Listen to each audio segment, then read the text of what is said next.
కిచెన్‌లో ఫింగర్స్‌కి వాటికి కట్స్ అయిన వెంటనే టర్మరిక్ పెడుతున్నారా? అయితే ఈ వీడియో మీరు ఖచ్చితంగా చూడాలి.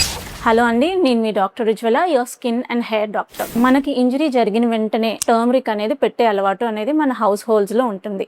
ఈ టర్మరిక్‌లో క్యూర్కుమిన్ అనే ఒక కెమికల్ ఉంటుంది. దానివల్ల యాంటీ ఇన్‌ఫ్లమేటరీ యాక్షన్స్ ఉంటాయి. యాంటీసెప్టిక్ అండ్ యాంటీబయోటిక్ యాక్షన్స్ ఉంటాయి. అది నిజమే. కానీ కిచెన్‌లో వాడే పసుపు అన్‌స్టెరైల్‌గా ఉంటుంది. మనం వాడే హ్యాండ్స్ వల్ల, స్పూన్స్ వల్ల బ్యాక్టీరియా అండ్ ఫంగస్ అనేది స్కిన్‌లోకి వెళ్ళి తిరిగి ఇన్ఫెక్షన్‌ని కాజ్ చేసే ఛాన్సెస్ ఉంటాయి. ఇంకా అది పౌడర్ ఫామ్‌లో ఉండడం వల్ల మన వూండ్ హీలింగ్‌ని కూడా డ్యామేజ్ చేయొచ్చు. కట్ అయిన వెంటనే ఫస్ట్ అసలు మనం ఏం చేయాలి? స్టెరైల్ గాజ్ కనుక అవైలబుల్ ఉంటే దాంతో ప్రెషర్ ఇవ్వచ్చు. లేదు అంటే క్లీన్ ఫింగర్‌తోని దాని మీద ప్రెషర్ అనేది కాసేపు అప్లై చేయండి. హ్యాండ్‌ని ఎలివేట్ చేయండి అండ్ రన్నింగ్ వాటర్‌లో క్లీన్ చేసి దాని తర్వాత ఒక మైల్డ్ సోప్‌తోని గానీ, క్లెన్జర్‌తో గానీ క్లీన్ చేయండి. యాంటీసెప్టిక్ గానీ, యాంటీబయోటిక్ క్రీమ్ ఉంటే దాని మీద అప్లై చేసుకోండి.